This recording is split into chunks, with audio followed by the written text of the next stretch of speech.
It depends on how long It's in our people want to collective talk. power. It's in our collective power to make that possible. More talking, the longer it takes.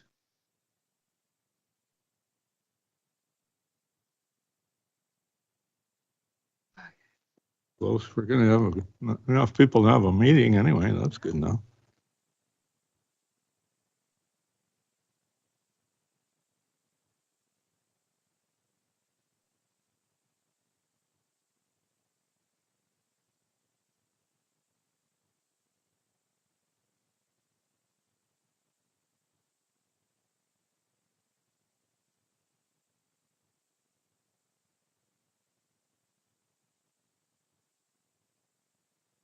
The mic's live. We're all ready to go. Yeah. Okay, I'll call this meeting of the Committee of the Whole of the City of Powell River for June 16th, 2026 to order. And would someone like to move the agenda? Councillor Isaacson, seconded by Councillor Elliott. Any discussion on the agenda? All those in favor of accepting the agenda? Any opposed? That's carried unanimously. The idea next would be to do the meeting announcement of a closed meeting. So would somebody like to make that motion? Councillor Isaacson. I move that the committee move into a closed meeting to discuss matters covered by the community charter under sections 90 part 1A, personal information about an identifiable individual who holds or is being considered for a position as an officer, employee, or agent of the municipality or another position appointed by the municipality. C, labor relations or other employee relations. G, litigation or potential litigation affecting the municipality. And I, the receipt of advice that is subject to solicitor-client privilege, including communications necessary for that purpose. We don't need a seconder. We have a seconder for that motion. It's Elliott. It's committee of the whole. We don't need seconders. He just likes them. Just takes longer to talk about whether we need it or not. All those in favor of the motion? Any opposed? That's carried unanimously. We will reconvene back here at 3:30 p.m.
2 whole minutes.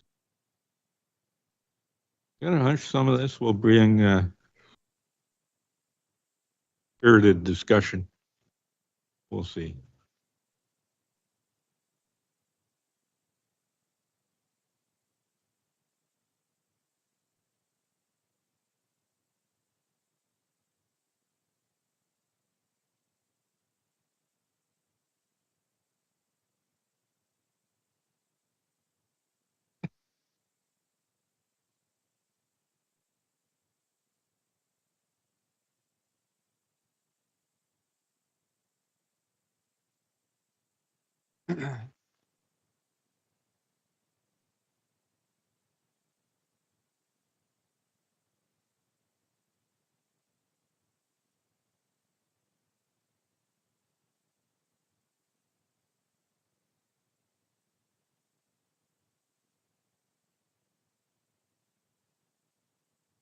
How are we doing there, staff? We connected to the world?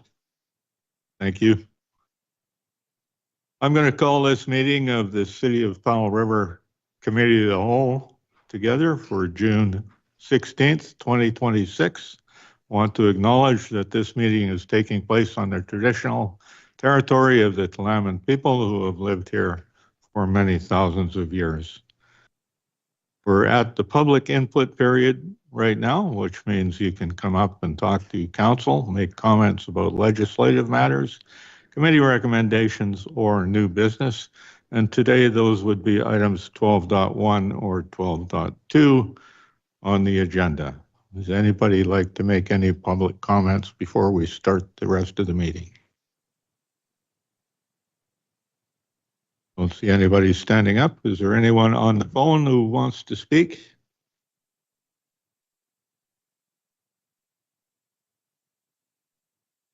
Look like it. So I'll call again for anyone in the audience who wants to have some public input time.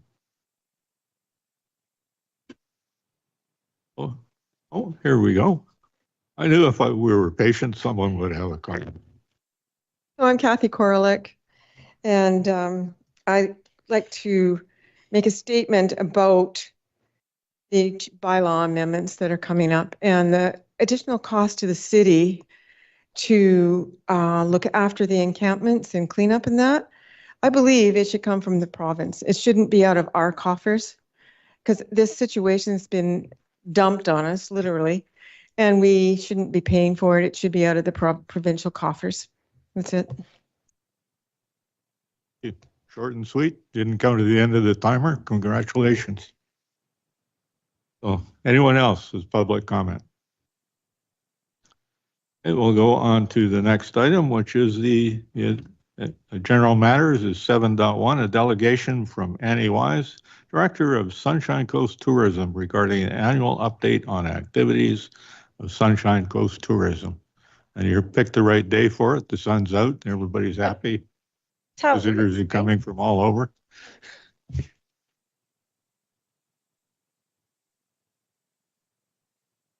Hello. Okay, there we go. Good afternoon. Thanks for having me.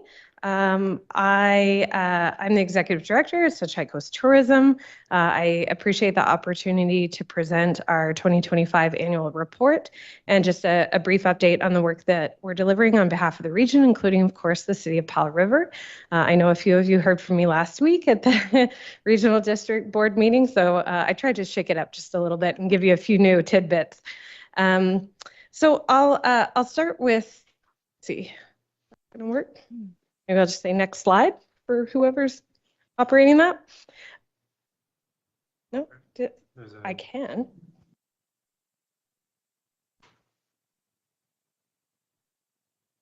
No. I'm gonna take a look at that.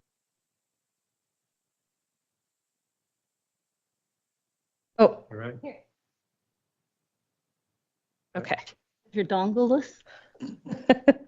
Good. Oh, look at that. We're off to a good start.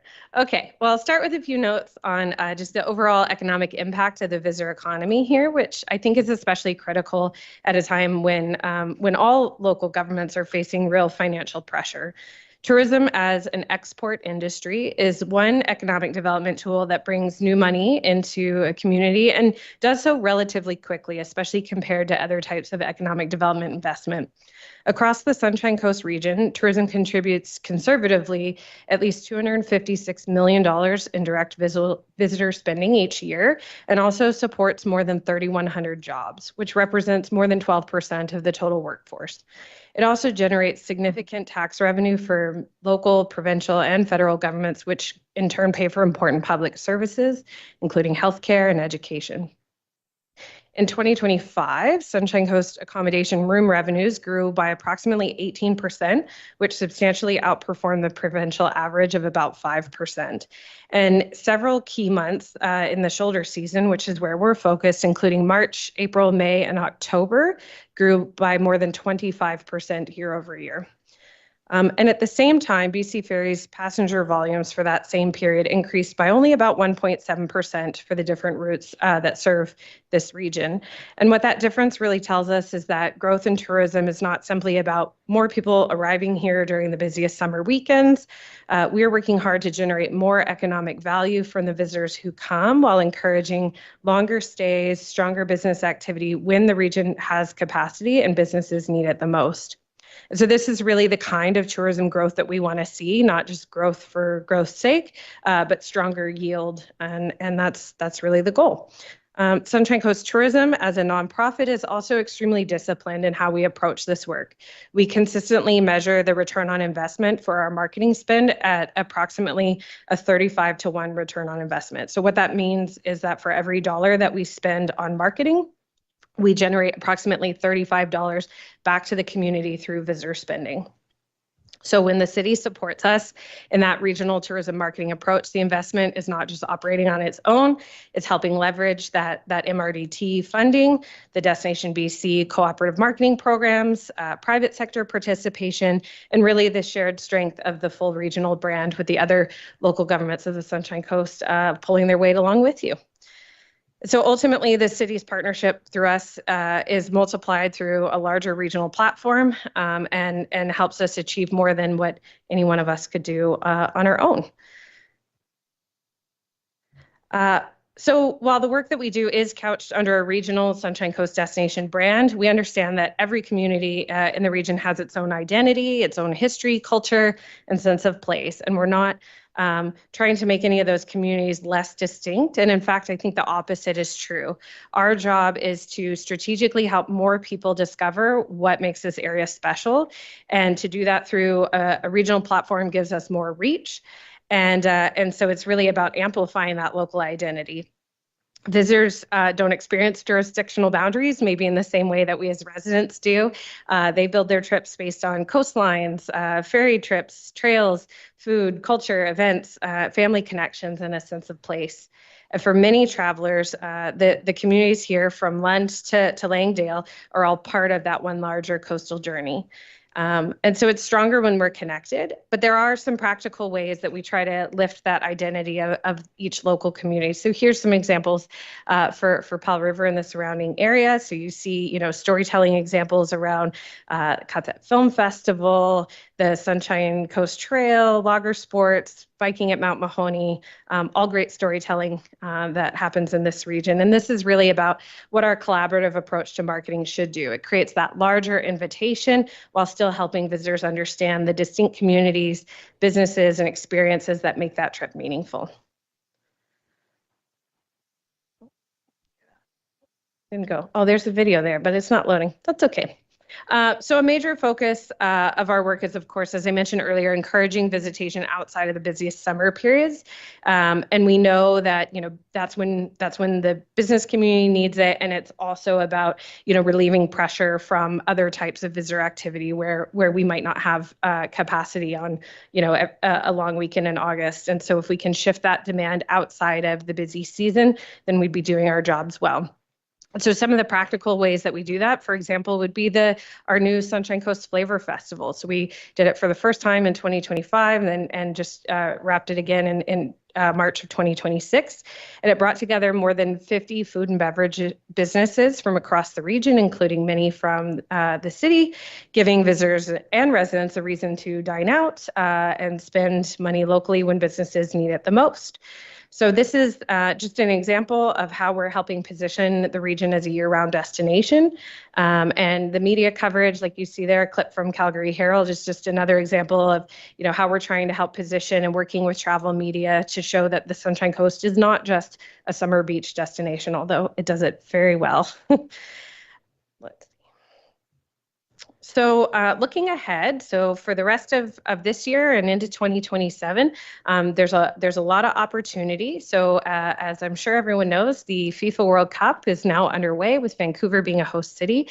Sunshine Coast Tourism has been actively working for the last year or more to ensure that this region is part of the broader opportunity connected to that event. The work has already included direct marketing, and highlighting the many things to do and see across our region, the Sunshine Coast, for people that are already in British Columbia and helping them extend their stay or looking for a coastal escape from the busyness of Vancouver. But we're also making sure that the region's reflected in the Destination BC's provincial strategy, including event activations and campaign planning connected to the FIFA World Cup. And so when the province is looking at how to move visitors around British Columbia before and after match events, or even just working with, travelers that aren't interested in the World Cup but need to get outside of the city, we wanted to make sure that the Sunshine Coast from Langdale to Lund was part of that story. Outside of that event, we're also looking at other ways to help support the shoulder season. We know that traditional leisure travel has been a huge focus of ours, and it will always be important, but we know that there are other ways to move the needle outside of leisure travel. So we're also looking at ways to bring more business in, including small and kind of medium-sized meetings and corporate retreats.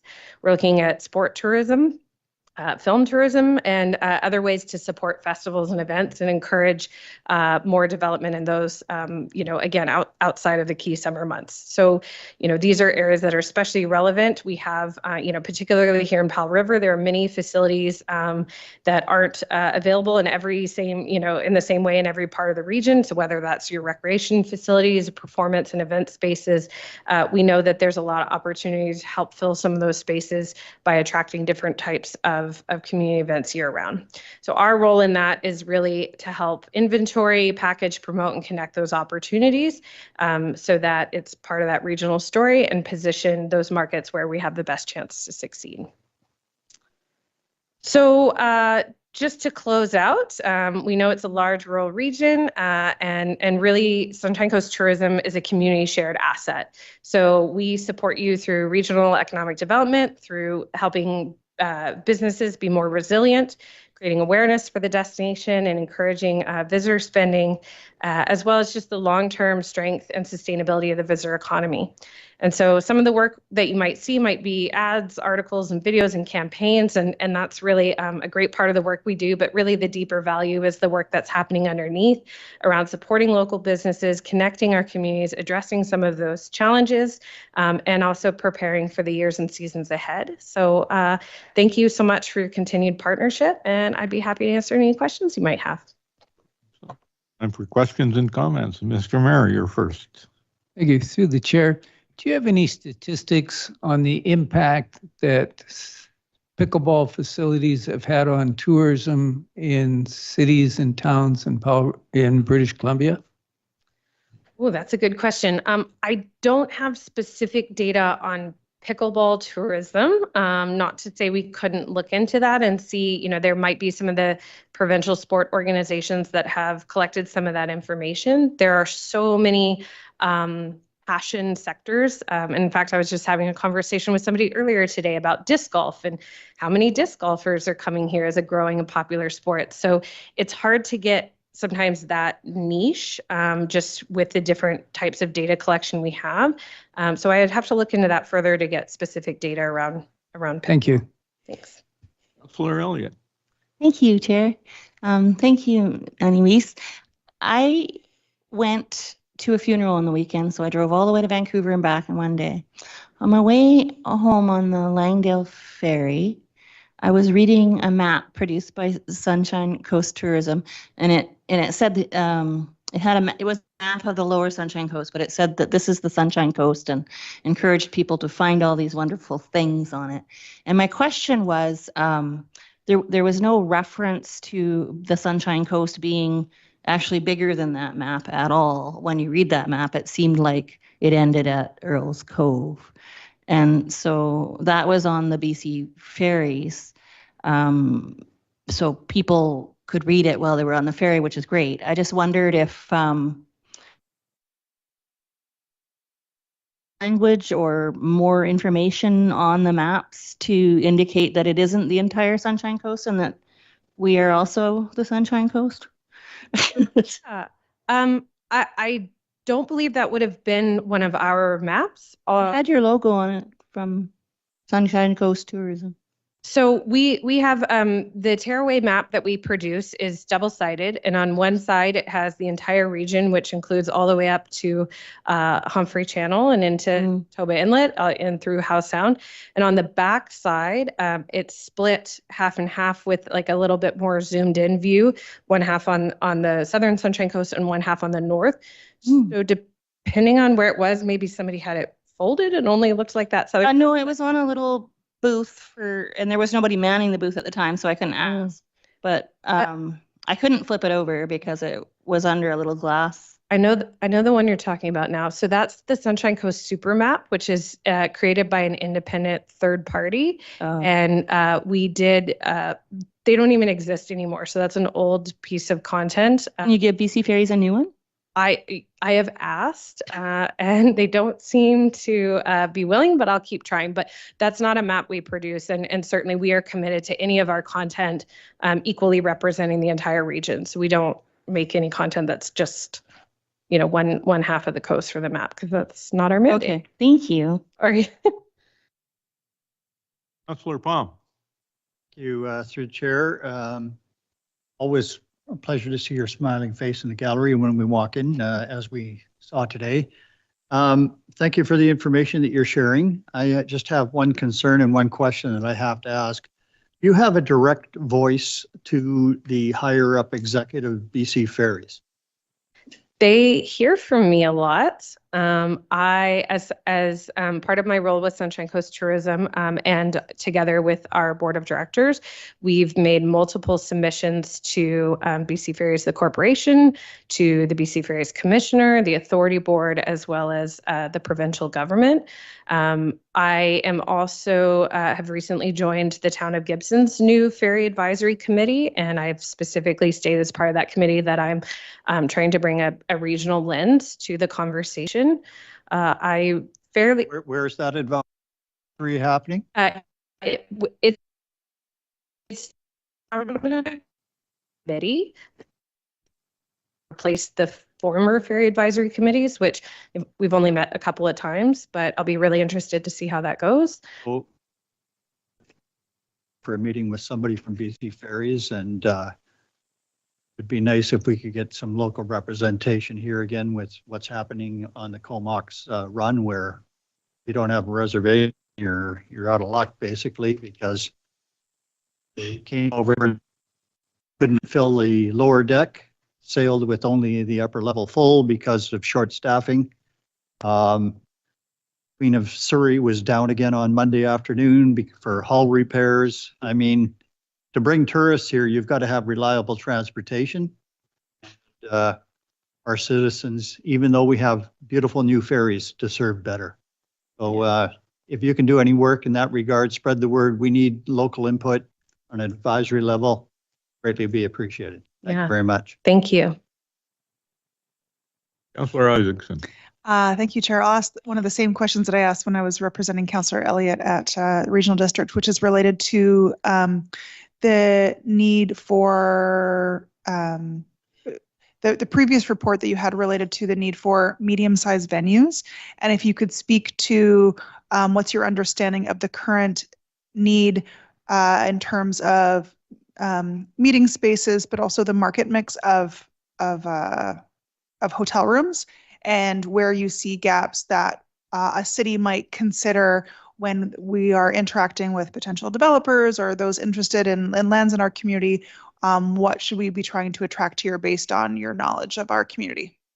Yeah, thank you. As I sort of alluded to at the regional board, there's kind of two approaches to this work, and one is just having kind of good inventory of what's out there. We have those documents and would happily share. Here's what we have, and including kind of hotel scale, as well as meeting facilities. We're actually working on a project right now to do a bit better audit on some of the meeting facilities that aren't necessarily attached, to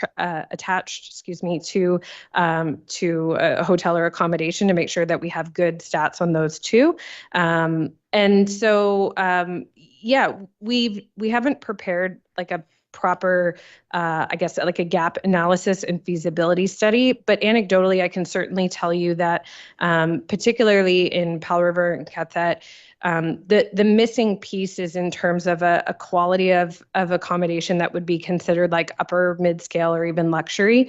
And so there are certain types of a tourism that we're unable to attract because that's the type of product that they're looking for. It doesn't mean that that's the answer to every problem or even necessarily something I'd recommend. It's just if you're talking gap analysis, that's where we're missing. And I guess I would extend, this invitation to the city if we wanted to partner together on conducting a more robust feasibility study that could help inform, your ongoing economic development and, investment. I'd be more than happy to do that kind of work together in partnership with the city. Questions or comments? Just want to say thank you from the city of Powell River for the work that you do, and thank you for being willing to take all the criticism of BC Ferries, because there seems to be way more criticism available than there are BC Ferries representatives to take it. So I think the regional district's trying to work on that, and I think the South Coast is trying to work on better communications there too. So anything you can do to help is great. And I think we all have to remember that tourism is actually becoming one of the foundations of our economy. And that's a great place to hope for improvement in the future. So thank you for your work. Thank you so much.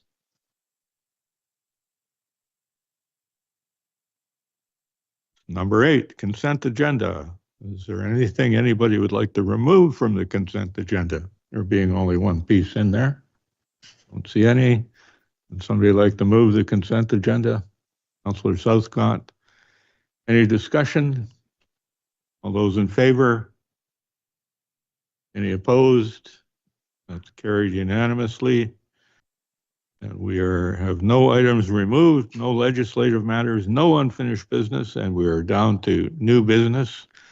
And the Chief Administrator Officer would like to talk to us about homeless encampments located on city property, seeking policy direction.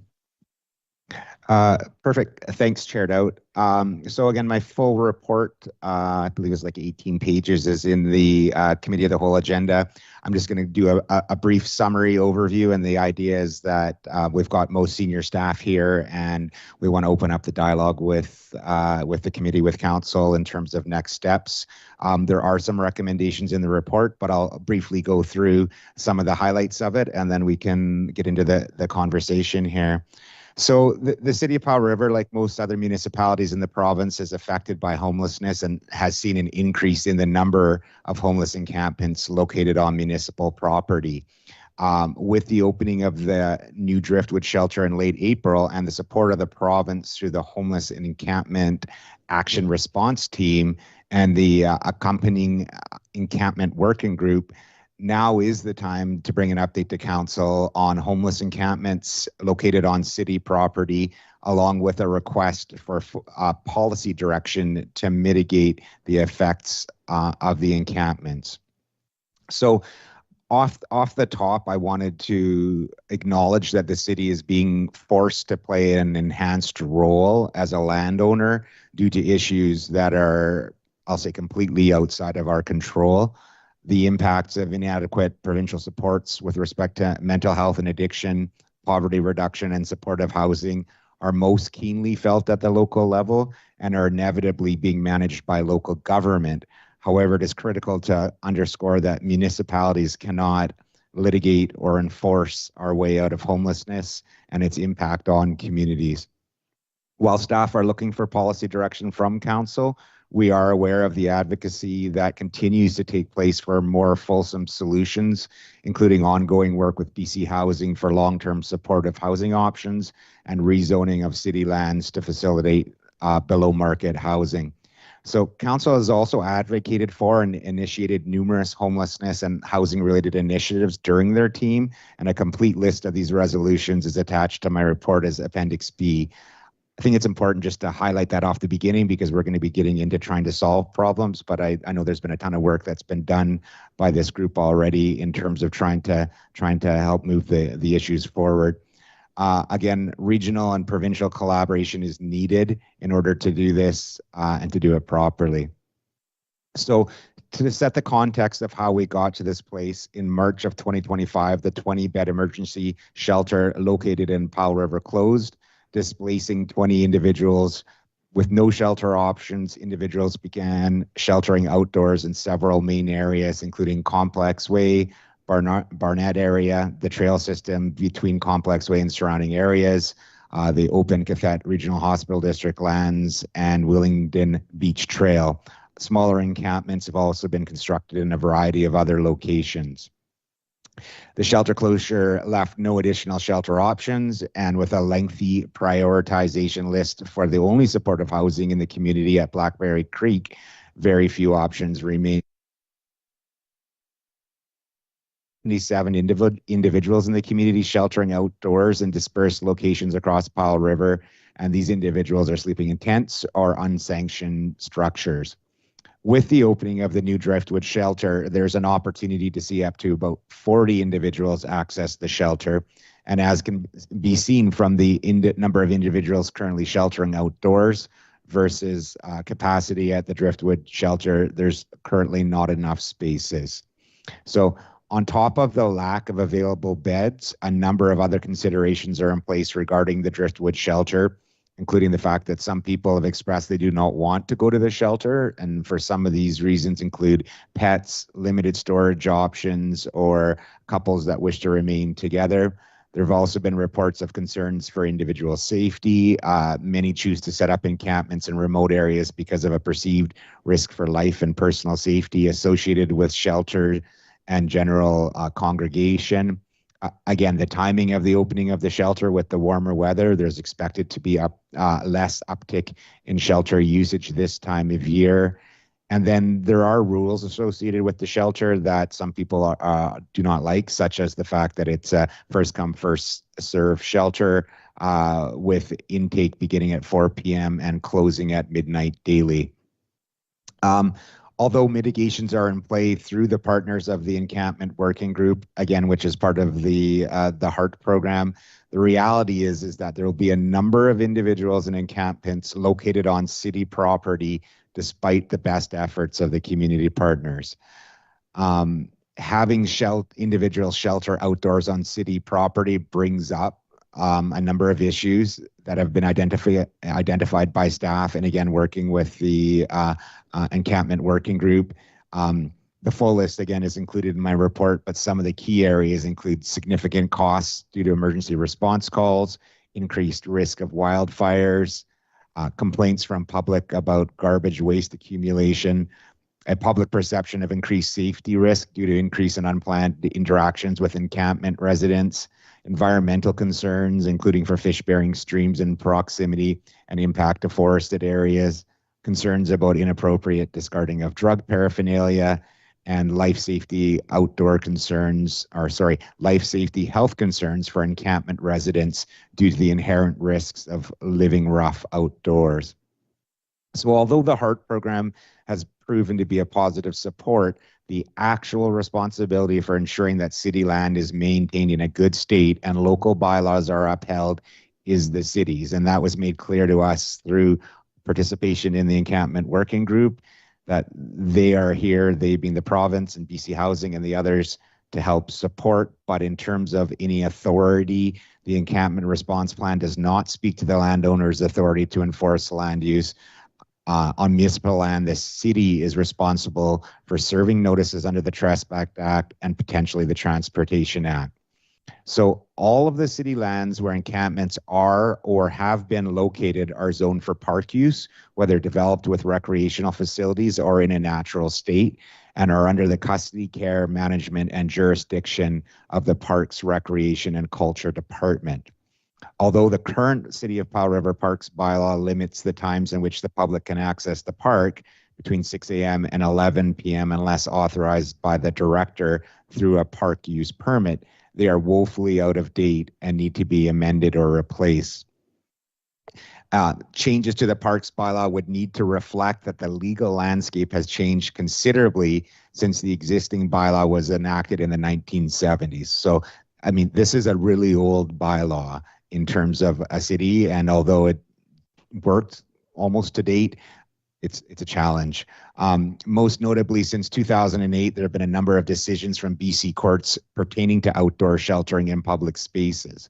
These decisions are rooted in the Charter of Rights and Freedoms, specifically Section 7, which states that everyone has the right to life, liberty, and security of a person. And so for BC courts, they've determined that in the absence of sufficient access to overnight shelter space, a municipality cannot prohibit a person from erecting a shelter on public lands to protect themselves from the elements without infringing on that person's right to life and the security of person.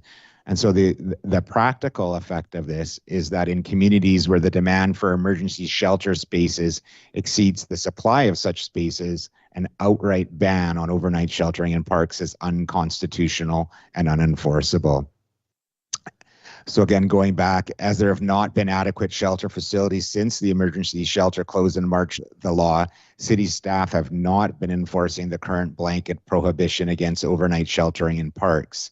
Instead, in the absence of clear responding to issues related to the building of large structures, and bylaw enforcement officers have been undertaking regular patrols for additional structures and discarded in operation departments, they have taken a supportive role wherein bylaw enforcement will receive a complaint, deal with discarded needles, and then request cleanup assistance from both parks and operations, with these two divisions assisting in the required cleanup.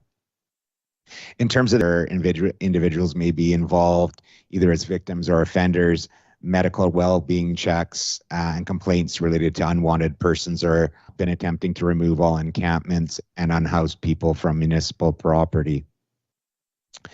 It needs to be acknowledged that although highlighted in the report in relation to existing encampment problems, City Council and staff receive communications from individuals and community groups on an ongoing basis in relation to homeless encampments located on city land. There seems to be a general understanding that this is not a problem that the city has brought upon itself, but there's constant requests for the city to do something to try and address the issues. And issues identified to date mostly reflect what has been identified by staff, but also that now that the shelter is open, people should not be allowed to have encampments on city land unless the shelter is fully utilized. And if it is fully utilized, encampments should be focused to one specific area with continual monitoring and enforcement. So this is a sort of highlight summary of what we've heard from community organizations and some people writing in. So with the Driftwood shelter now open and recognizing that policy direction is required from council before moving forward with any significant changes to existing practice, staff have identified several potential options for council to consider in relation to homeless encampments on city-owned property. Option A is status quo, and under this scenario, staff continue to respond to fire complaints and larger structures, but do not attempt to remove encampments or unhoused people from municipal property. Option B has 3 paths associated, but it's basically enact changes to the parks bylaw to regulate overnight sheltering. And so to manage public spaces both effectively and legally, staff looked into what other communities are doing and best practices regarding regulating overnight sheltering in public places or parks. And the 3 main approaches that communities use are 1, which is to allow overnight sheltering in all parks with limitations such as specific hours, proximity to park infrastructure, etc. Or 2, allow overnight sheltering in one specific park or public space, i.e. an encampment site, and prohibit it everywhere else.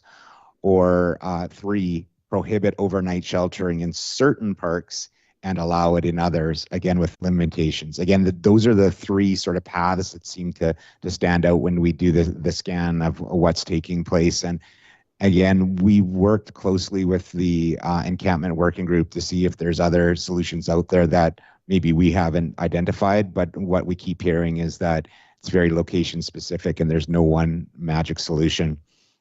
One of the options, though, that came up when we were looking at the options is the notion of fire smarting forested areas to improve sight lines and discourage camping. And so that's similar to what has taken place on the Cathet Regional Hospital District owned property adjacent to Blackberry Creek supportive housing. And staff feel that this option can be included as an addition to the other identified options.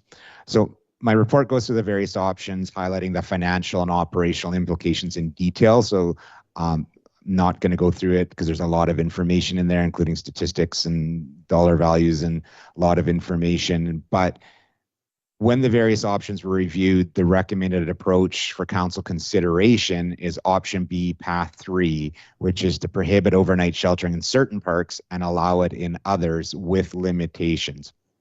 Each option has its pros and cons, and none solve the root causes of homelessness, but aim to mitigate the impacts of outdoor sheltering in a way that is respectful of all park users, including those sheltering overnight.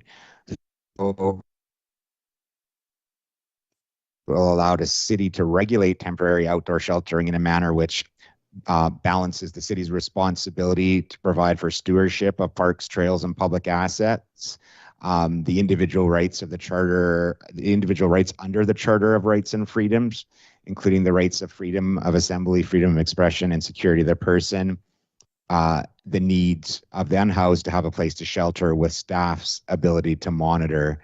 And in consideration of path 3 and in conjunction with the encampment working group, staff have identified potential criteria for the prioritization approach based on public safety risks, environmental impact, level of support needs, encampment characteristics, land use development priorities, and proximity to existing residential neighborhoods. As noted in my report, staff are concerned that none of the options can be adequately addressed without further resources dedicated to the issue. And with that in mind, staff are recommending that council also direct staff to include additional funding in the 2027 budget dedicated to helping address the homeless encampment and homelessness issue. Because of the significant amount of garbage and the associated environmental impacts of the existing encampments, staff are also recommending that council direct staff to allocate specific funds in the City of Powell River 2026-2030 financial plan bylaw, specifically for 2026 to pay for the required cleanup of these sites. And then finally, staff also recommend that option C, which is the Fire Smart program, be budgeted for high-risk municipal parks for 2027. Just about done here, just wrapping up in terms of next steps. And should council choose to direct staff to amend the existing parks bylaw to prohibit overnight sheltering in certain parks, staff would begin the process of revising our parks bylaw. It should be noted that although the focus of this report and the recommendations contained within are on homeless encampments and overnight sheltering in parks and public spaces, the city really actually needs to create a whole new parks bylaw. Our parks bylaw, again, is from the 1970s, and it needs to be modernized to include significant language changes, including but not limited to hours of use, commercial use, use by community groups, etc.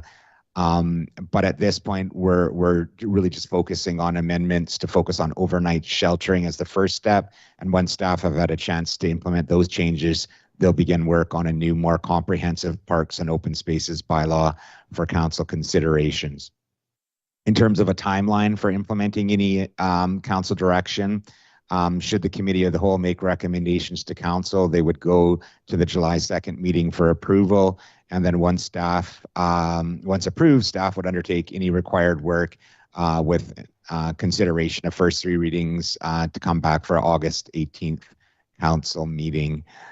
If council approves amendments to the financial plan for encampment cleanup costs, staff will begin the work of assessing sites and planning for cleanup immediately. And then finally, in terms of communication and engagement, it's anticipated that the work to support the implementation of an amendment bylaw would be undertaken with existing communications capacity and budget.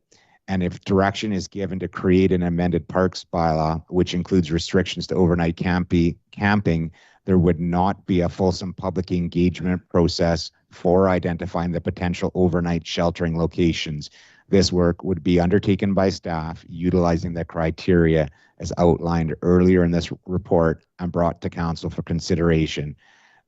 The process of approving the amended bylaw would include an opportunity for public input at council meetings, and if approved, the amendment bylaw would be shared with the community via council highlights, as well as using the city's normal communication channels of the websites and social media to raise awareness of the overnight camping restrictions and what the public can expect.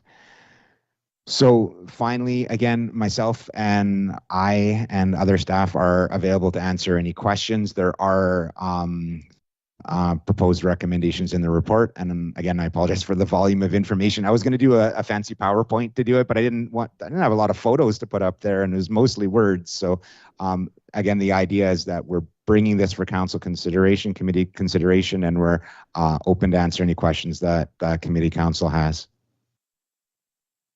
Here we are. So just write down all of the hands. Councillor Elliott, Councillor Suscott, Mayor. Anyone else? Councillor Palm, Councillor Isaacson. Want to make a comment, Councillor Alameda? And I'll put myself at the end of that list. Okay, Councillor Elliott, go ahead. Questions, comments? Thank you, Chair. Thank you to staff for bringing this forward. It's definitely an issue we need to start talking about. I don't see proposed areas for trying to implement such strategies, so I'm guessing that would be part of the next steps to figure that out. Has anyone considered some kind of a enforcement zones? So red zone, we would enforce fairly heavily because of risks to fire or what have you. Orange zones, enforcement at a little bit lower level, and yellow zones. So it's prohibitive everywhere. It's just how you enforce. Yellow zones would be our favorite areas for people to hang out, and we would enforce there based on their own behaviors and whether they're causing danger to anyone or to our facilities or our parks. The difference between that is there's no real permission given, rather it's managing our resources for enforcement based on risk analysis. And I ask the question because I worry about our lack of facilities and the need to build them if we're permitting certain activities. For example, people need to have accessible washrooms, whether they be indoor, outdoor, whatever, running water, some outdoor showers. We need better garbage and recycling disposal, probably sharps disposable. And another thing that folks who don't have a place to call home generally have a need of is lockers and so forth to put belongings, and we don't have a lot of access in our community. And so if we start making zones where things are permitted, we are also then expected to have the facilities to manage that, and we do not. And so my question is, A, should we get a plan of having these facilities augment our public facilities within our city so that people who are struggling have better access to the things that they need without having to borrow, beg, and steal it from other people? And B, if we're going to move toward some sort of permission, wouldn't it be better to be less enforcement kind of a model rather than saying, yeah, you're allowed to be here? It's the question. Through the chair, in terms of your original question about sort of red, yellow, green zones, and whether staff looked at that as an option, the answer is no. We focused on specific parks that would be allowed around specific criteria where they could go, as opposed to having various levels of enforcement for various other areas. Off the top of my head, it would feel like it'd be operationally a little bit more involved to have, again, a variety of areas to have, Yes. yeah, to enforce. Councillor Southcott. Thanks, Chair. Really appreciate the breadth and depth of this report. Of course, this issue brings up a whole slew of questions, and so I read this very carefully, and a lot of the referenced information, other reports, etc., because I usually find that if I do good research, I answer most of my own questions. They're already in the report. However, I do have 4 questions. So the first one is, has there been consideration, I just want to say I support the idea of option B, path 3, because to me it seems to suggest the greatest potential for versatility and flexibility for staff, which I think is very important in this broad situation, because it's constantly changing, and so response to it needs to change and be flexible in order to be effective. I know there are people in the homeless population who are amenable to interacting or providing connection to others who may not be so willing, but connection to that population. Has it been considered? And I know the homelessness, the encampment working group, it doesn't seem to include that sector of population, but more from operational standpoint, and all the service, all the departments, police, fire, parks, bylaw, has there been thought of accessing perhaps that population to see where might work better than other places? Just conversationally, I'm just wondering if that connection has been considered. Through the chair, good question. I would say that the encampment working group, although it doesn't include unhoused population, and it includes the workers that are, I'll say, advocating on behalf of that population, and so the thoughts, the ideas, and the realities of that situation and what they are looking for, being access to services, proximity to certain things, is being brought up through that group, although not specifically through the unhoused population, but through the people that support them, whether it's Vancouver Coastal Health or BC Housing. I'd like to go around the table and try to keep it to one each, because we've got every councillor on the list so far, and hopefully we won't be by backtracking. Well, Mr. Mayor Wasno, you're next. Through the chair, I had an opportunity at the Federation of Canadian Municipalities meetings to engage with a number of mayors and appointed officials on the issue. One of the things that became very clear was the importance of a definition for what homeless means. For example, there are individuals who are homeless because they have a health situation which traditionally would have been referred to as a mental challenge. And in the past, we had provincial facilities where those individuals could be housed.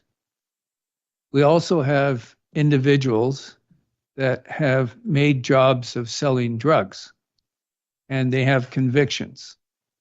So the consensus was define homelessness in a way that defines people who do not have the economic means to provide housing, but they're not associated with either of the other two groups, which is not the municipal responsibility. And so when you're looking at amendments to the Parks Act, I would encourage you to provide in there definitions of who would be available to make accessible a place to stay in at night. Thank you. Thank you, Mr. Mayor. Councillor Palm. Yes, thank you, Chair. This is a very difficult subject to even discuss in this chamber because it affects so many in our community. Obviously, our bylaws need an update. Deal with this as is rampant throughout BC and all of our communities currently. And it's not getting any better anytime soon. There's compassion, and then there's practicality and the effects on the good law-abiding tax-paying citizens that we should be listening to. So I'm going to ask a specific question of our two city directors on the regional district, because I know this discussion came to your table at the regional district recently. And I believe, if I'm not incorrect, that the decision was made to lobby the provincial government for additional funding to deal with homelessness, whether it's in the city or regional district, to any degree. Am I correct in that regard? Oh, Councillor Palm, this is an opportunity to ask questions of staff, not other councillors. I think it's. I'm going to suggest that you move on and talk about your feelings on this issue. Councillor Doughton, to simply say that whatever decision was made at the regional district in this regard, we should be listening to, and we should be working with our community partners, and we should be lobbying the provincial government for funding on cleanup, on facility, so that these individuals can be treated with the dignity and respect that they deserve in their condition that they find themselves in. Because as far as I'm concerned, this is a Government of Canada, a Government of BC responsibility downloaded to the city of Powell River simply because we own property that we are responsible for. That's what the report says, that we are responsible for cleanup. And I'm not sure about facilities, but I'm sure if we designate a couple of areas, we're going to be responsible because it's our job. So in terms of the recommendations that we have before us, I'm all for revamping our bylaws, having staff bring us something forward in that regard. And at the same time, options 1, 2, and 3, I kind of am supporting option 3 because there could be a couple of sites to divide the population of homeless. We have 77 outlined. With the new facility housing 40, you're down to 35 or whatever. So if you divide that population in half, you're hopefully not creating as many problems as would be created otherwise. So that's kind of where I sit. I'm looking forward to seeing the staff report, but at the same time, I would really appreciate if staff reach out to the regional district and offered support for them to lobby provincial funding. Thank you, Chair. Councillor Isaacson. Thank you, Chair. One question for staff. The option B, number 3, which is in the recommended motion, prohibit overnight sheltering in certain parks and allow it in others, again with limitations. You mentioned specified hours or proximity to park infrastructure, etc. Can you speak a little bit more to what sort of limitations you might that might be incorporated into a parks bylaw if it included option B part 3 and limitations?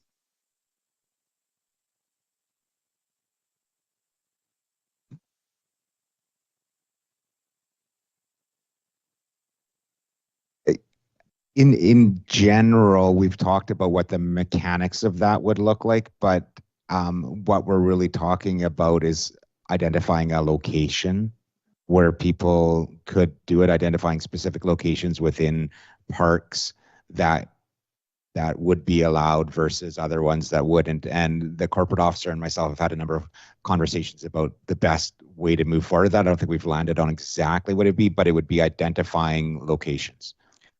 Okay. The report mentioned specified hours though, or Yes, and hours as well. I mean, again, the fire chief isn't here, but he's had a lot of experience with this in North Cowichan and talked about like typically between, I believe it's 9 a.m. and 9 p.m. not allowing, 9 a.m. and 9 p.m. not allowing overnight sheltering, but allowing certain hours where they could go in and set up overnight shelters, and then again having to move forward. So those would again be the other sorts of things that would be in their locations, hours in which they would be available for use. Thank you. I have comments, but we're focusing on questions right now, and I've got another one, but I can wait till round 2. Councillor Almeida. Other councillors have handled most of the questions. I'm good right now. Thank you. I'm next on the list, and I'm going to speak. I'll watch all the hands going up who want to speak next, but I'll put Councillor Zuscott on right away as a second-time speaker. So I want to, since I got this agenda, and actually before that, I've been thinking about the city's role in homelessness, the city's role in the problem that we're trying to address today, and our role as councillors and residents, and the roles of other people. What's the problem? Okay, I don't think the problem is that there are some people camping in the woods around where we are. I think the problem is that there are people in our society who cannot afford to pay for a place to live, and there is no choice about where to live if you get to a certain point, other than to find yourself a place in the bush or a place beside the road in maybe a clover leaf in the Lower Mainland, or a rest stop in the interior.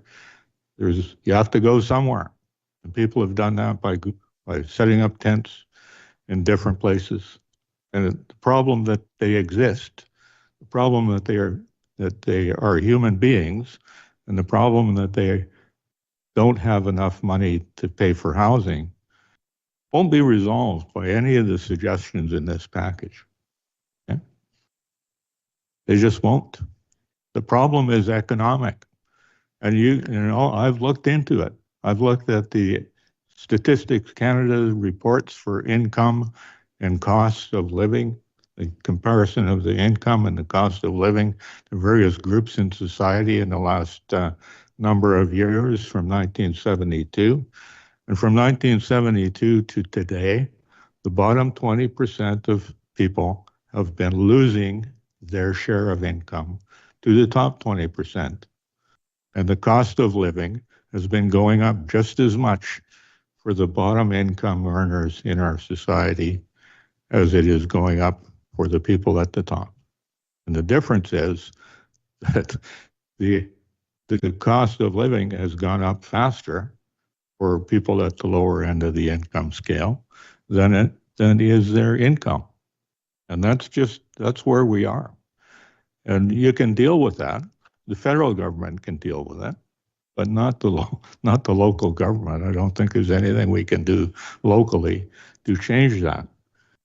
The federal governments in other countries have dealt with the fact that people can't afford housing by making housing a human right and having the federal governments provide housing for everybody that is in their society. But I don't think that's going to happen here.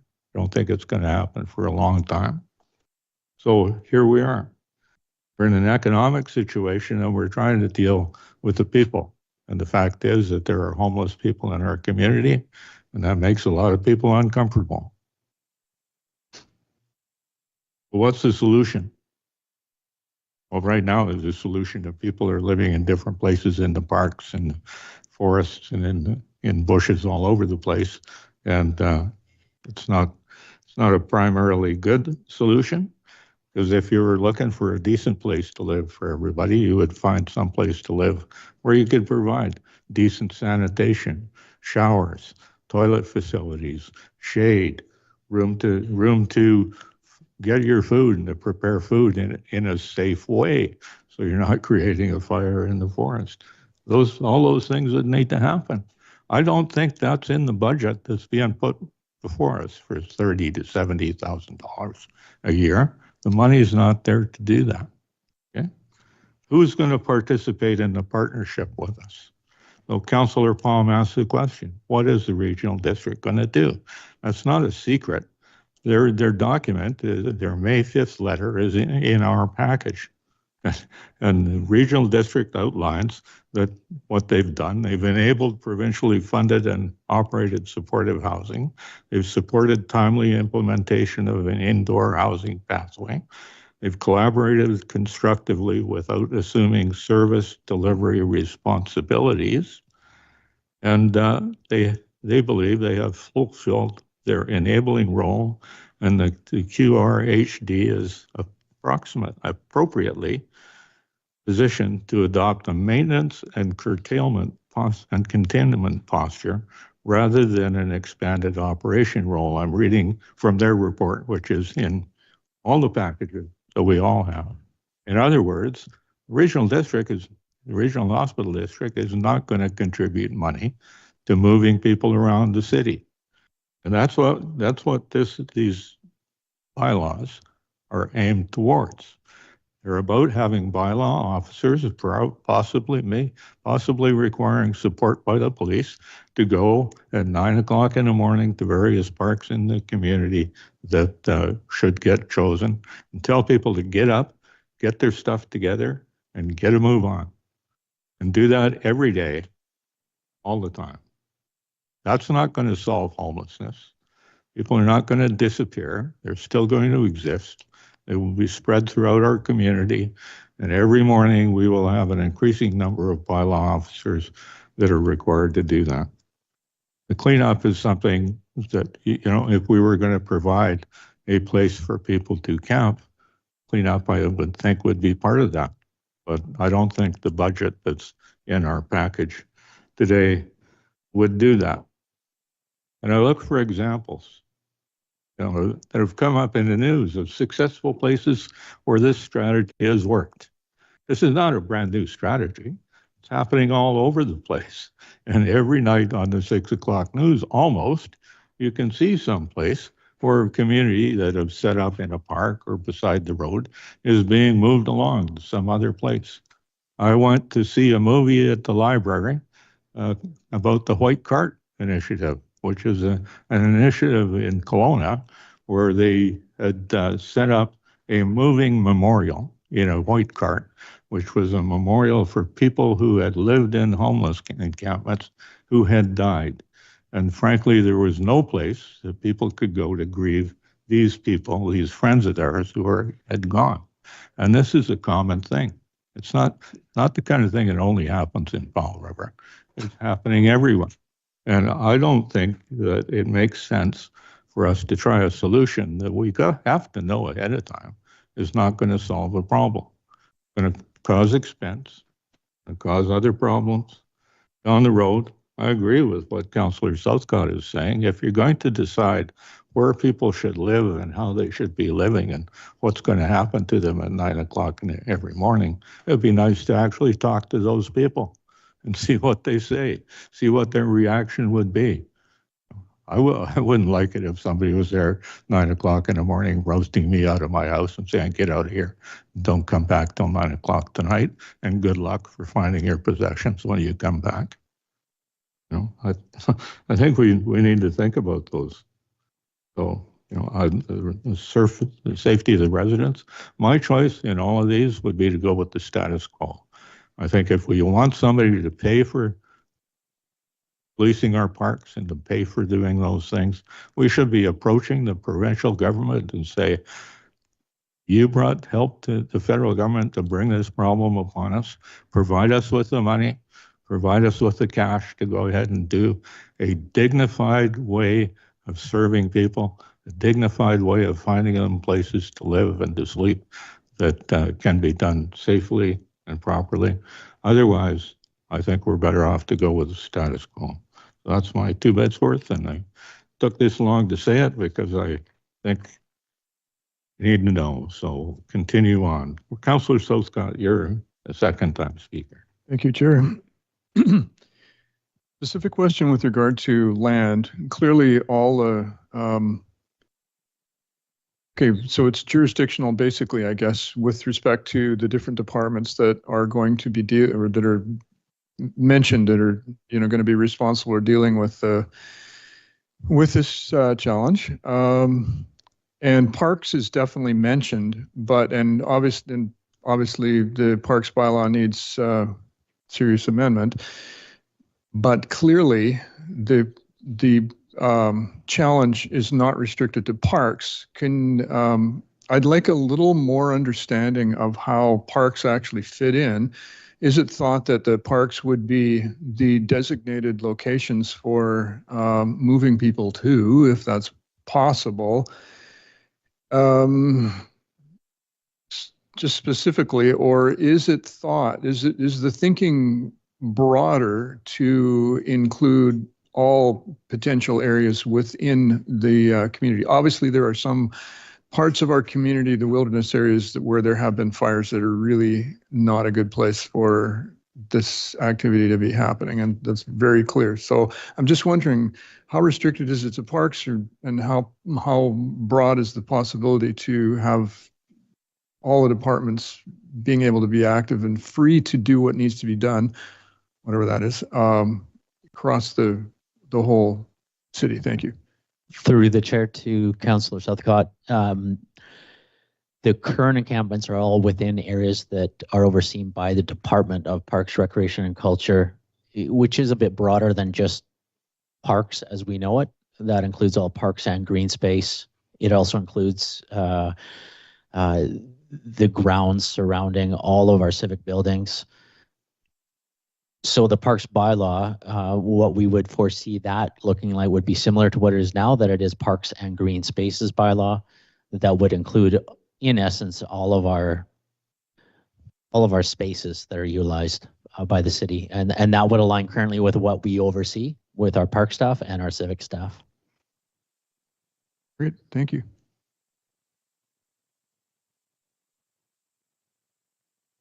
Councillor Elliott. Thank you, Chair.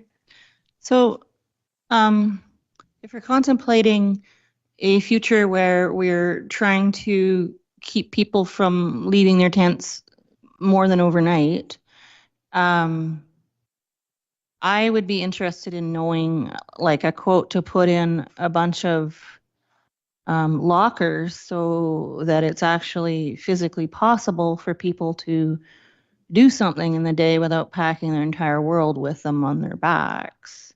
And having to pack up and do that would be a direct result of our policies. And people would then be inclined to try to find a place outside of our jurisdiction, which may increase the danger to the city as far as fire and so forth, trying to be hidden away where people won't see them or what have you.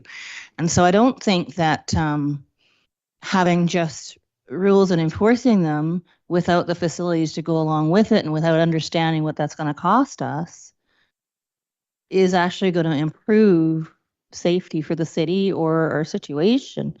And so those facilities that we need is not just some rules and some enforcement. What we need is solutions for people who are trying to put their tents somewhere in the daytime or things like that. So they're going to need lockers, which we can issue if the need is there. Lockers at beaches are common in a lot of places, but not our area. Lockers that people can use. We're also going to need better, and citywide, we need better access to garbage receptacles. And I wouldn't mind a strategy around that. Bus stops, high foot traffic areas. We have very little in the way of public garbage disposal bins everywhere. And it's just not just a problem for people who have no home to bring their garbage home to. It's a problem for our tourists when they walk around. It's a problem for everybody. So a lot of these services that we need to increase to make our city cleaner and better doesn't just help homeless people, it helps everybody. And then the other problem we're having around sharps could be alleviated if we had more sharps containers, disposal containers accessible to people who are not inside places where they are, because most of those are kept inside. Now, I don't know liability around that or who has to do that, but I do know that people, when they have a sharps container disposal unit, tend to use them, and they just don't have access to them everywhere. Or at least your chances are better. And there's not just sharps for people who are doing illicit drugs. There are sharps involved in people doing their prescribed medications, including diabetes or whatever it is they need. So it's not simply that they don't have homes and it's always drug related. It's that they don't have homes or places to do things past certain hours for whatever situation they're in when they don't have homes. And so we need to up the bar as far as access to services that are municipal jurisdictions, such as getting rid of garbage, making sure people can have water and a bathroom and things like that. Through the chair, if I may respond, what we noted in all the options under financial implications is that the level of service that council would like to provide, the encampment also impacts costs. What we specifically put in, if council would like to provide garbage services, washrooms, maintenance, water, security, or anything, this would increase the costs. And to the chair's earlier comments, we know that we don't have a solution. We say that in the report, we don't have a solution. We're just trying to figure out what council wants. What we also don't have as staff is any policy direction. So we have no solution, but we have no policy direction. And it's a challenging environment. We 100%. And if the solution is status quo, so be it. If it's one of these others, we know it's going to cost. We know that we're not going to solve it, and we're being asked to deal with it. So it's tough. But if council in their wisdom decides to move forward with one of the options and feels that one of the things that should be provided is a quote for additional things such as washrooms, water, additional garbage pickup, we can bring that back as part of any change. Again, this is council in a policy direction role, letting us as staff know what to do. Councillor Isaacs. Thank you, Chair. So the second question that I had was related to option B, path 3 again. And again, it's about permitting in some areas and not in others. I'm wondering about a slightly different wording and how that might, what you see as potential implications. So you outlined that there is sheltering right now in areas that are sensitive, that might be related to parks or related to culturally significant spots or riparian areas. And so if it was more to like, if the bylaw changes were meant to outline sensitive areas the city is legally permitted to prohibit overnight sheltering, how does that, how does that differ from option 3 or is that more aligned with option 1 right now? Through the chair, if you could please just repeat what you said. I'm not quite sure I grasped. So right now, so if the bylaw was amended instead of option B part 3, if it said if it was amended to outline sensitive areas the city is legally permitted to prohibit overnight sheltering, is that basically option 1? Or is that a version of option 3? Through the chair, this whole legally permitted to, so we are legally permitted to basically allow them in certain parks and not in others. So I'm a bit confused about that statement about sensitive areas and legally permitted, because if we created a bylaw and did what we're suggesting, which is say you can go there and not, we're legally permitted to do that. In terms of sensitive areas, without a definition, we would use sort of the scope of what we mentioned earlier. So I don't know if it changes it, but I just want to make sure I understand. Yeah, I was thinking about situations where maybe people are currently camped, where it's in a riparian area where you could say, like, where you ask people to move along so that they're not within, within. Okay. That was my thinking. I'm thinking about. Anyways, I was wondering about that. That was one suggestion I wanted to explore. Thanks, Councillor Isaacson. And the mayor's been on the list waiting, and he has to go pretty soon. So I'd like to give the mayor an opportunity to make his comments. Thank you, Chair. I do have to go, but I appreciate the CEO letting me know the importance of this discussion. So I actually changed around my travels down to get my hip surgery. I think all of council has indicated it's a complex issue, but again, thank you very much for the staff for pulling it together and providing council an opportunity to provide some policy direction. Thank you. Thank you, Mr. Thank you, and good luck. Councillor Isaacson, did you want to continue? I'll give you a chance. Sure, just to share a couple of thoughts rather than questions. I think, well, first of all, I appreciate, like, it's a very thorough report. I think it's rooted in law, in realism, and compassion. I think it hit a lot of good notes, and I thoroughly appreciate making sure that council is aware of what the options are, what the implications are. I agree with some comments made by other councillors that, you know, advocacy is a part of this work as well. You know, we are working with the situation we have, and we can also advocate for different. And so some communities have sent an invoice to the province for the costs associated with encampments. I think we could do that. And even just a letter to the ministers of housing and social development, poverty reduction, for financial support, because whether we do status quo or choose something different, we're already paying. And so it's not like choosing an approach would require us to pay more. But we are already, no matter what we do, we are already paying for this sort of work. But whatever path we choose, I really want it to be rooted in dignity. So I think I would not support any amendment that came, or bylaw amendments that came back to us that asked people to pack up every day. I don't think that's humane, and I understand the rationales for doing it. And my rationales for not supporting that would lead me to not approve that. So that's why I asked a bit more information about hours and such, and limitations, because I have grave concerns. I'm open to option B, part 3.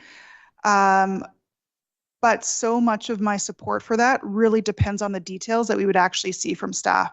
And so part of me is concerned about the level of work that might go into it without knowing some of the details and how or if I would support the results of that work. And so I don't think I can't get from here to there without that report. And so I would support a motion that included option B, part 3. But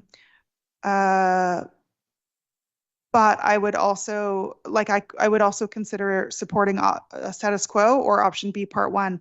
None of the options are great. None of the options solve our fundamental issues that are as a result of, as Councillor Doubt really eloquently put, these are big challenges in society that are rooted in economics, and I would also add health and safety. And this will not solve anything, but we're dealing with what we're dealing with, and so how do we move forward? So I have, you know, potential additional motions to add at the end related to advocacy that are in addition to the ones that are in the report.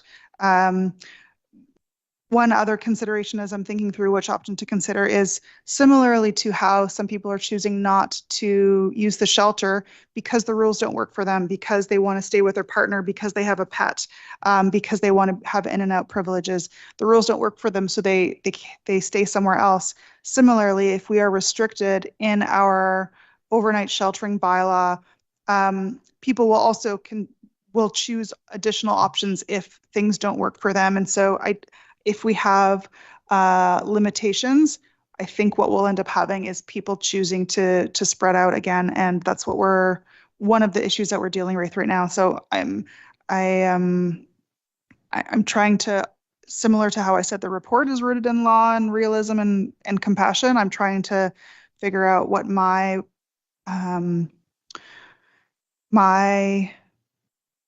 preference is for all of these options. And so I'm still listening to other counselors, but I've shared kind of some of the options that I'm leaning towards so far. Thank you. I'm going to venture an intervention here, because I've been listening actually pretty carefully to what everybody has to say, and nobody seems to me to be really excited about any one of the options we've got here together. A lot of good ideas that have been coming up, a lot of concerns about things, and I'm wondering if it might not be, even Councillor Isaacson is telling us about what she'd like, but then additional things that would need to happen if that one choice got accepted. And I think it might be better if we took a little bit more time and we all had time to think a little bit more, study the documents a little bit more, and come back at a future meeting. So my preference, and I'm just making a suggestion, would be for somebody to make a motion to postpone this probably to our meeting at the end of June to have a discussion with this. I think, what's the date of that meeting, the 26th? Or,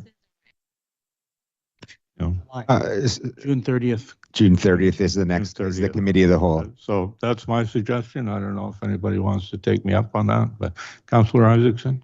Well, potential concern because of the quiet period. I'm wondering if we postpone that and then bylaw, I don't know if that impacts.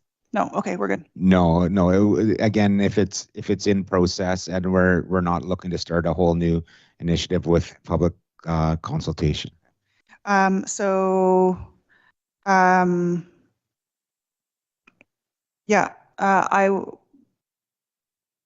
done. Yeah. Okay. Councillor Southcott, you had your hand up. Thank you, Chair. The report offers a suggestion. I didn't know whether it was a suggestion or just an option to actually accelerate the timeline. And I wasn't clear whether that was a suggestion or not, or whether that was whether staff wanted the timeline to be accelerated. I would support that simply to give staff greater tools to work with should, as I spoke to already. So that's my question. Would delaying disadvantage staff in terms of actually providing the degree of management that staff wants to provide? It's clearly needed. Through the chair, it's a good question. I would say that the realities of taking a break in the summer is that a lot of staff are going to be on vacation, and I'm assuming council as well. So we have a break between July 2nd and the end of August. So that was put in there in case council felt like it was a more urgent thing that they wanted to move forward with. Staff are working. We've been under the same conditions for quite a while. This is coming forward because there's the HART working group and the new temporary shelter is open. As much as we want to deal with it, I don't think it would necessarily be a good idea to start trying to set up special meetings during the summer to do so unless council felt there was an urgency associated. But we wanted to make it clear that if council felt there was an urgency, we could look to do that. Well, Councillor Elliott had her hand up. I've got two other questions in case you're. I'm thinking nobody wants to take me up on the suggestion that we postpone this. So I'll go back to the list of speakers I had. I'm sure everybody has more questions. Councillor Elliott. So in the proposed motion, there's 1, 2, 3, 4. Only one deals with amending the bylaw.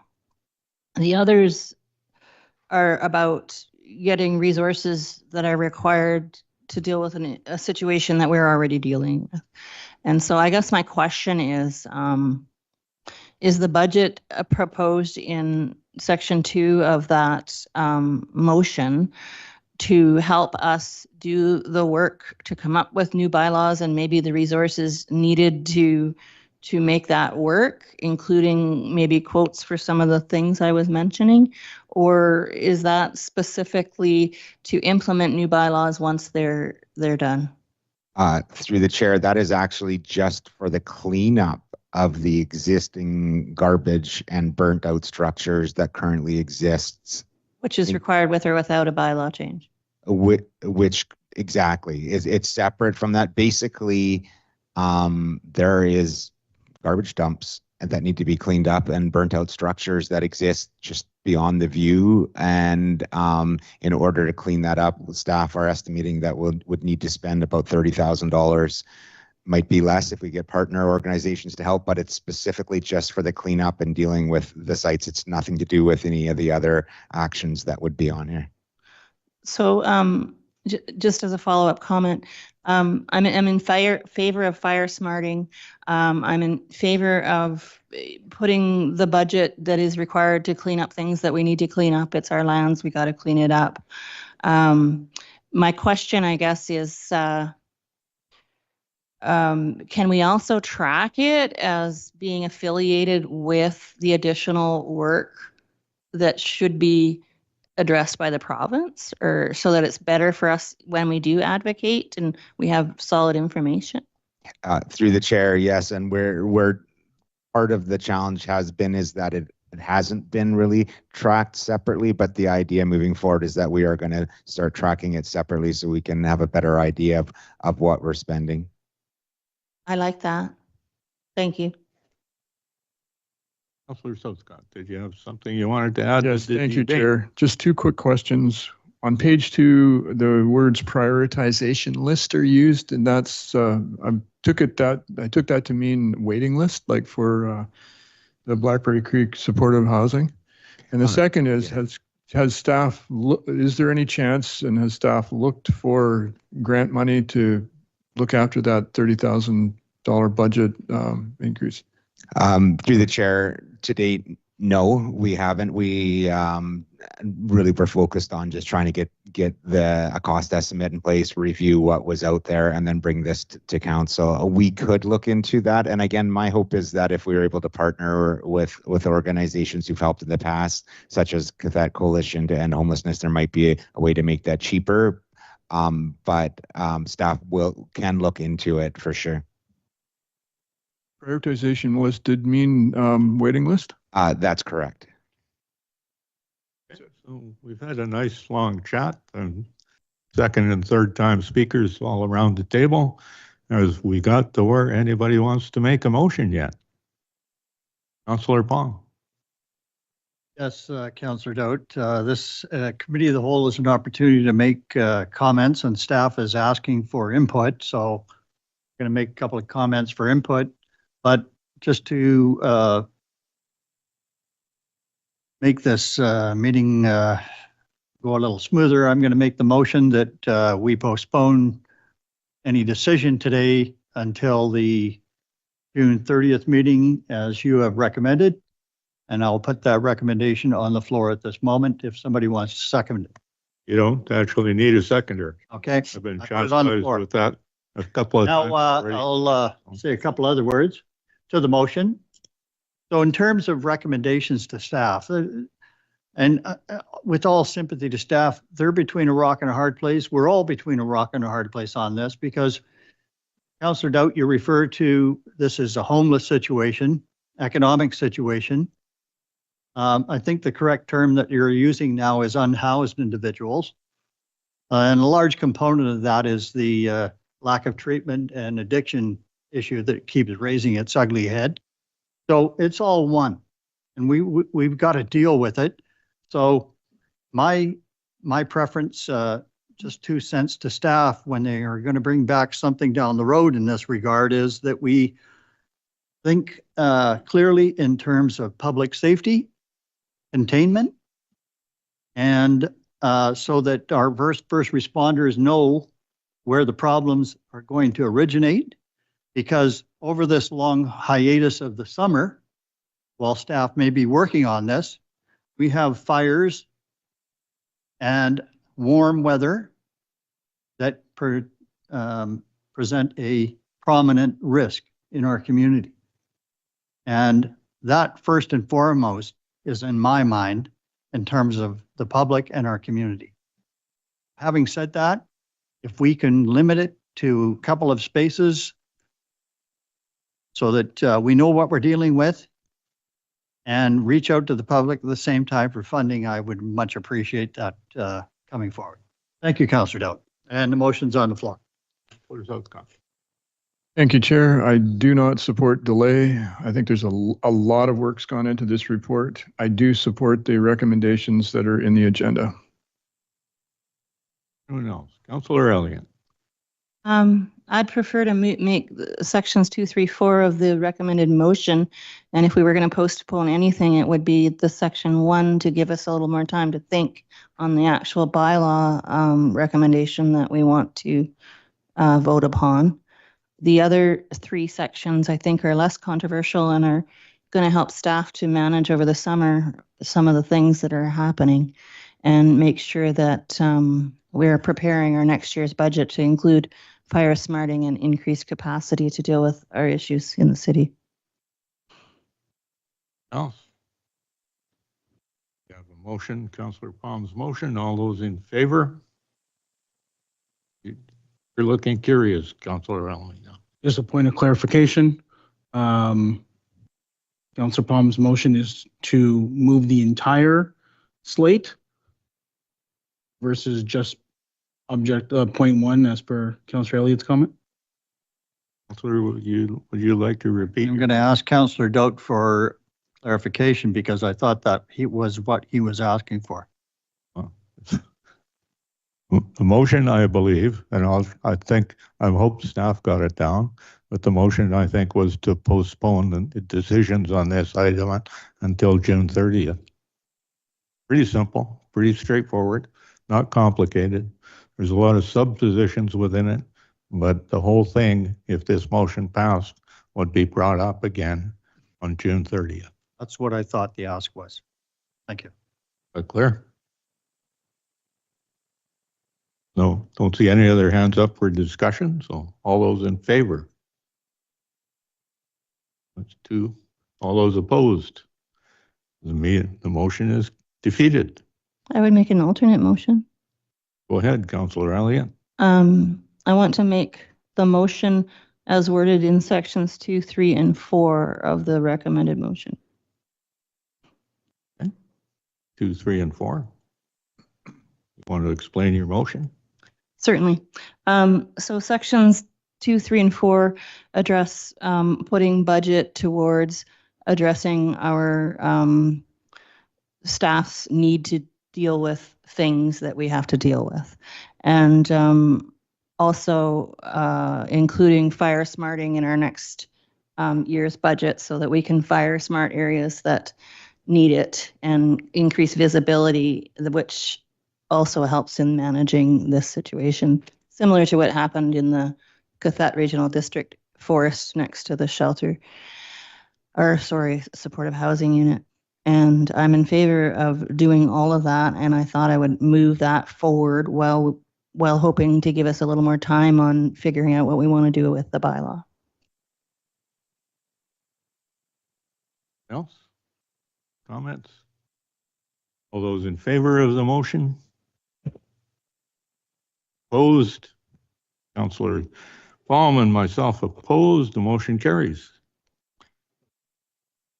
Councillor Southcott. Thank you. I want to move point number 1 in the recommendation. Okay. Would you like to explain why?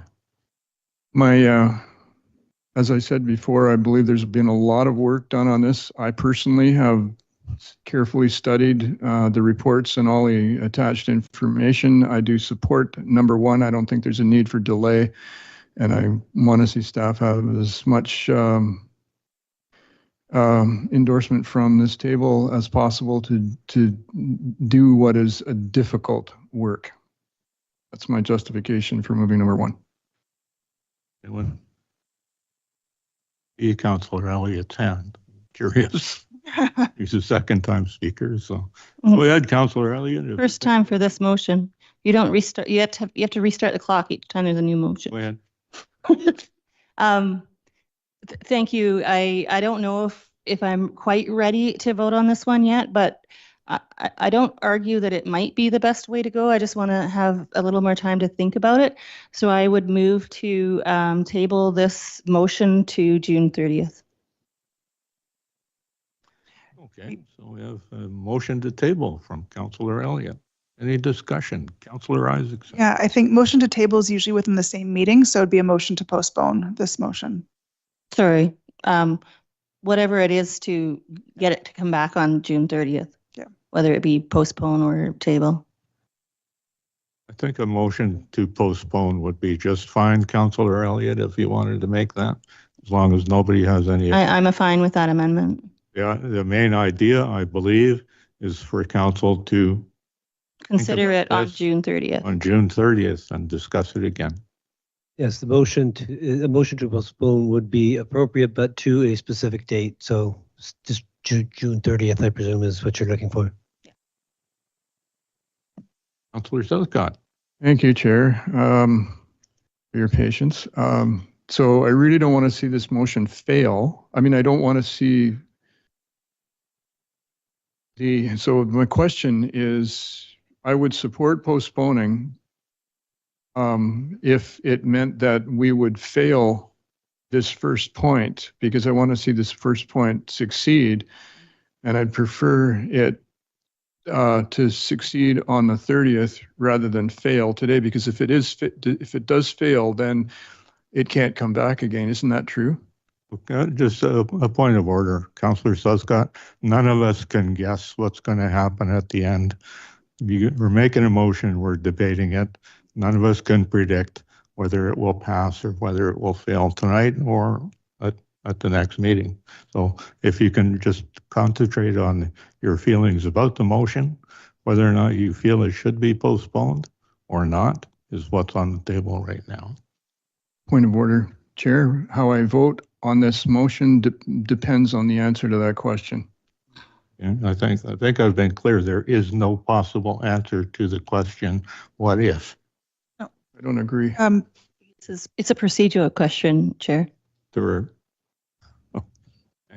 You want to explain your point again, Councillor Southcott?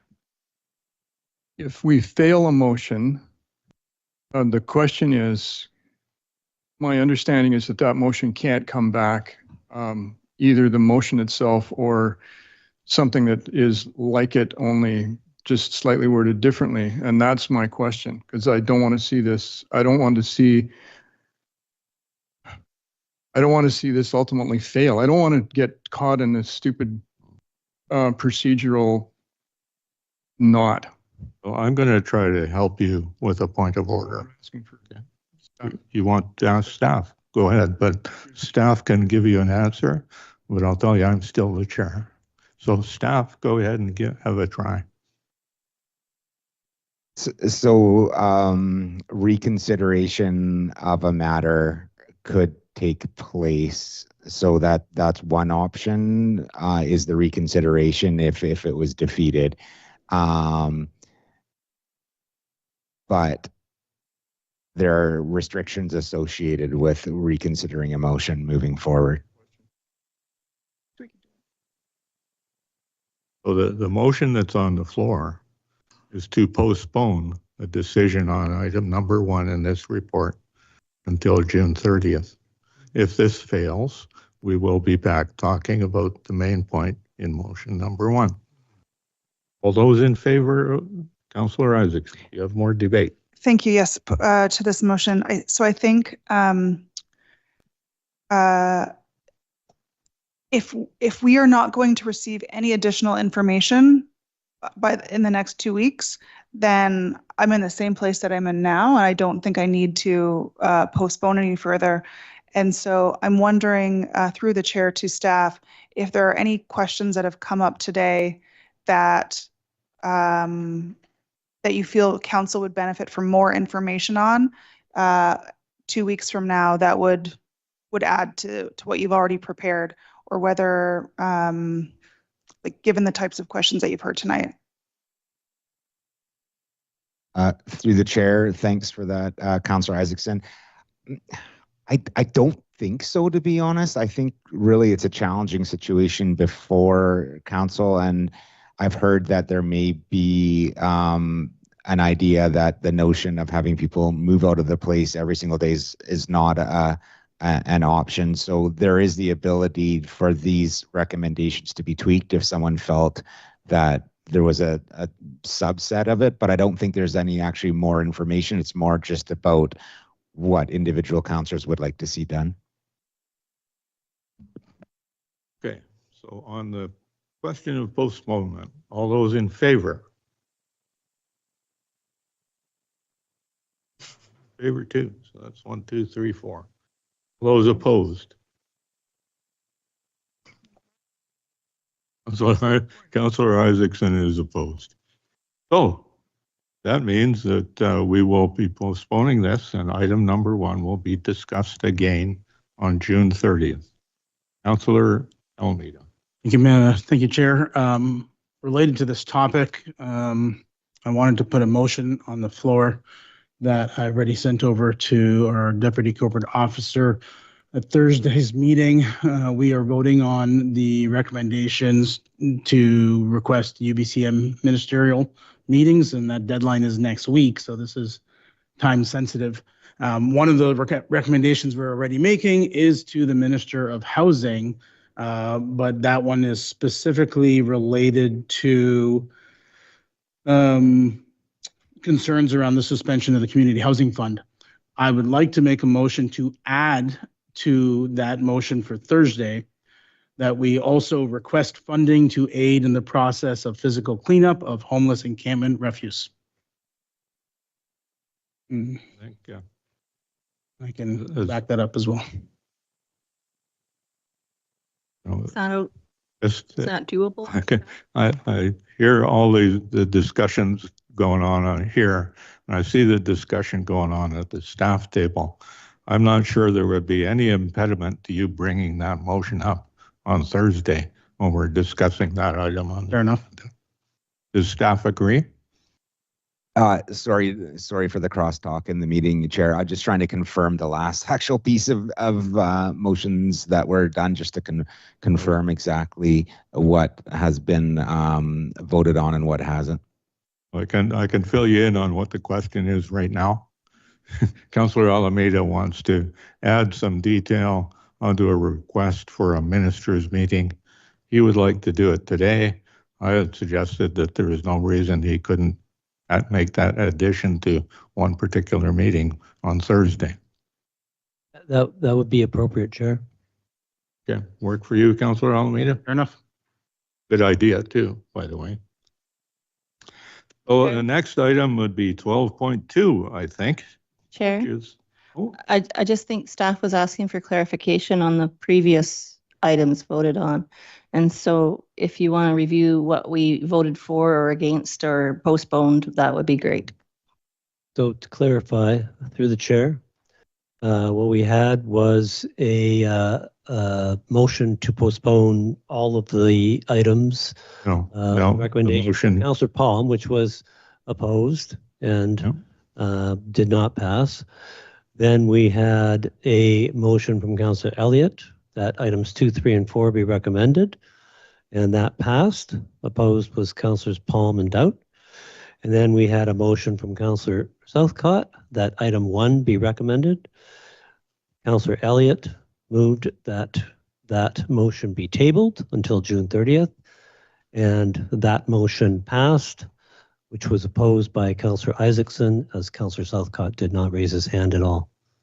That's my understanding of what happened. And hopefully everybody recalls the same thing, and Sounds right to see a me. lot of heads nodding. So that's good.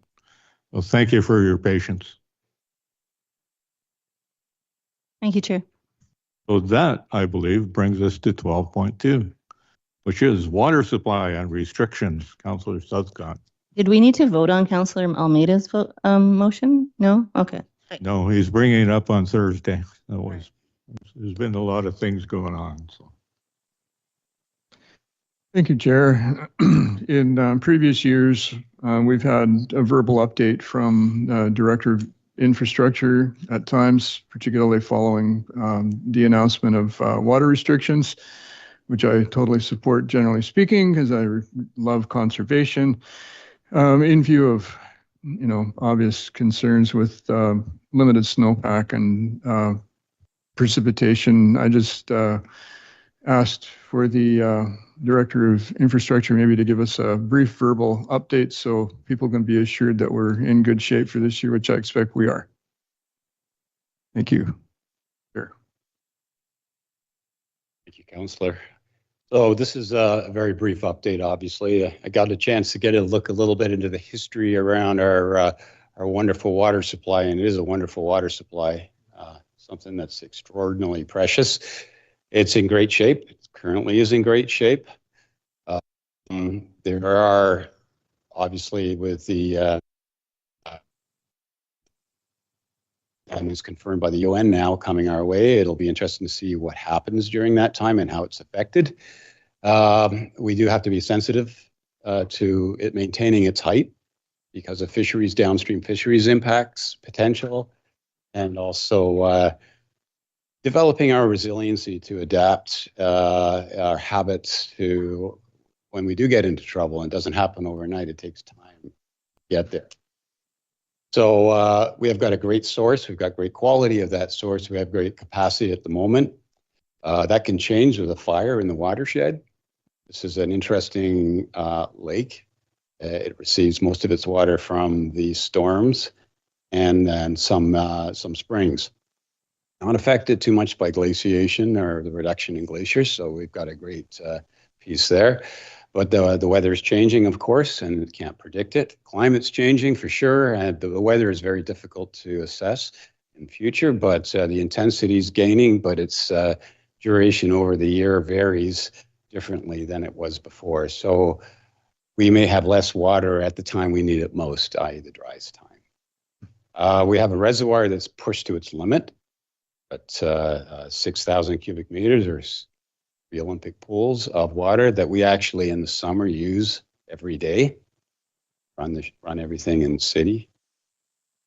We have very, very aged infrastructure. I'm very worried about the primary pipe at the top from the reservoir down into the system. 36-inch pipe that feeds our whole system is in a poor state at the moment. And we're also pushed to meet fire flow during maximum daily demand. That happens obviously in the summer. If we're going to have a higher potential of fires in the forest, we need that water and we need it in reserve and ready to go when the fire department needs it. So we're very fortunate, but I instilled the stage 2 requirement there to protect the water and to maintain that fire flow capacity, and also to build that resiliency in our community to adapt and to look at that water as more precious than we have in the past. Mm. Thank you so much. Councillor Elliott, you have a question? I sure do. So our water treatment facility is intended to work within a certain ambient temperature of inflow waters. Are we monitoring the temperature of our inflows, and are we a long way from being too warm to use our current system and having to add or change anything there? That's a very, very good question, and I'd have to do some more research to catch that. Because I'd factors, but certainly for the living creatures in there. And well, we're going to have a super warm summer, and if there's a threshold where our inflow waters is not going to work with our current treatment, we would want to know that. And so I was just asking the question, but probably it's fine. I'm just curious about it. I'll look forward to following up with you on that one. Thank you. Councillor Isaac. Thank you, Chair. Through the chair to staff. Related to temperature, has algae or any other blooms of that nature in Haslam because of it being warmer been an issue? Is that something of concern at all as well? Well, I had a fortune of going down the trail and had a lovely hike along the edge of it, and just I've looked for that kind of thing. And there's a little more down at the, I guess, the southwestern end, a little bit more where it shallows up a bit. Mhm. But around our intake and in that area, it looks very clean. Further up, looks crystal clear. Beautiful. Yeah. So it looks like that at the moment, but do we have, is it something that has been planned for, or that our treatment facility can work through if it becomes an issue? Like, is it something that we need to worry about? So with algae, you have to treat the water coming in as it is in its characteristics. If those characteristics change, you have to adapt your treatment system. So we would have to adapt our system for that. Right now, we've got very clean water coming in. We do have protection against natural sanitation concerns that happen with wildlife and those sorts of things, but not picking up giardia, not picking up some of the things that we were worried about. But we do have that extra level of protection as needed. So anything new comes down the pipe, there's lots of time around algae to know, but it's pretty rock bottom and not as much I'm seeing at a first glance, but it's another thing I can follow up on. Thanks. Councillor Palm. Yes, thank you through the chair. I appreciate your response here. Stage 2, what does that initiate, and when is that being implemented? It's already happened. So now people, if they want to go outside of the bylaw requirements, 2425, the regulation bylaw and rates, basically it is on an approval basis. If it's protecting and making, say, for power washing, for example, if it's a slippery sidewalk with algae, we may allow that in this situation, ensure public safety. But if there's no need for cleaning up a bit of dust or something like that, where there's water is not needed to be used, then we'll be a little more conservative and not approve requested permits. But in general, people will be cut back on the lawn watering, even homes on even days, and odd homes on odd days can lawn water from basically 9 p.m. to the morning. 12 to 9 in the morning. So I'll just add to the conversation, that is when we had the last Super El Nino where ponds on the Nootka Dunes golf course dried up, and I went out and scurried up all kinds of golf balls. That was the worst summer that we've ever had here. And I remember going to Haslam Lake with the then director, Tor Bertig, and one of the concerns was the debris at the intake. How is that looking at this time? I was happy. I just looked at it like two weeks or so. I got another tour of it, and it looked crystal clear there.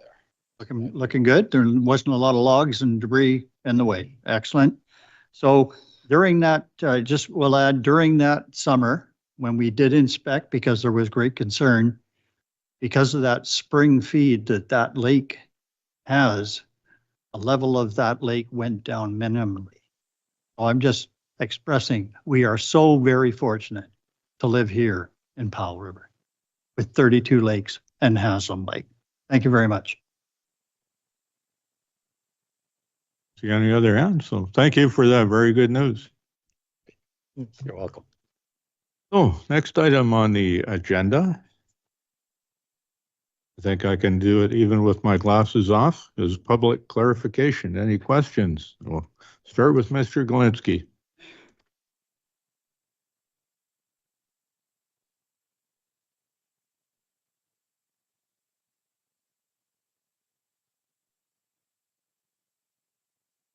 I thank you, Chair. My question is with regard to item 12.1, which is homeless encampments. And in item 1, it was about council directing staff to amend the Corporation of the District of Powell River Parks Regulation Bylaw to prohibit overnight sheltering in certain parks and public places and allow it in others, and bring back the bylaw to a future council meeting for review.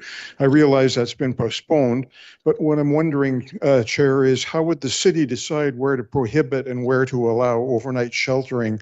Has that process been discussed, or is that something that would take place after the amendment to the bylaw? I think the CAO was touching on discussing it in his report, but would you like to elucidate on the answer, CAO? Yeah, thank you, Chair.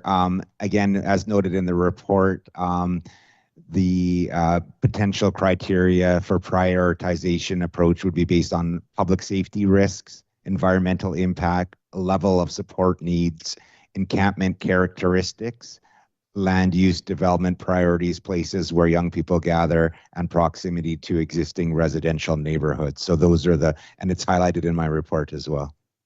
I thank CEO for his response. Who would make that decision? How would that process come about through the chair? It would start with staff reviewing the existing parks that are out there, using those parameters and bringing something to council for consideration. I thank the CAO for the response. Those were my questions, Chair. Thank you. Anyone else from the public have a question? Diana Collickett here. I have a question about the fire smarting that council has approved to take place. Are you proposing to fire smart the entire Millennium Park or the green space of the old golf course lands, for instance, and how much is that going to cost? And just to expand on the fire smarting in Millennium Park, there's some substantial areas in the park that are very steep and dangerous. There's a lot of natural biodiversity in the park. And when you fire smart areas, all of that gets lost. So just exactly what is the scope of the fire smarting? CAO? Thanks. Through the chair, the first step would be doing assessments to determine which of the parks are high priority and what the costs would be associated with that. I did talk to the manager of parks, and a lot of fire smarting actually takes place through the regional district as well. So in general, there'd be an assessment associated with which parks would need to get done. And then once that was done, we could look to do the actual work. And the costs, you would be considering the costs, the total cost as well at that point? Yeah, it would have to be considered as well. And the old golf course lands, is that an area that you would look at fire smarting? At this point, I'd have to defer an answer on that because I'd have to talk to Parks Department and figure out what high priority lands they would recommend. Thank you. You have an answer for that question, Councillor Elliott? Just the obvious one that we're talking about the next year's budget, and so whatever it is going to cost would be part of the budgeting exercise, and council will get to see it again with all of the numbers, and if they chose to scale back or what have you at that time, it would happen as part of the budgeting process. Thank you. Anyone else with any questions? Any questions online? See any? So if everybody in the room is happy and they've got all their answers, I'd like to thank you for coming.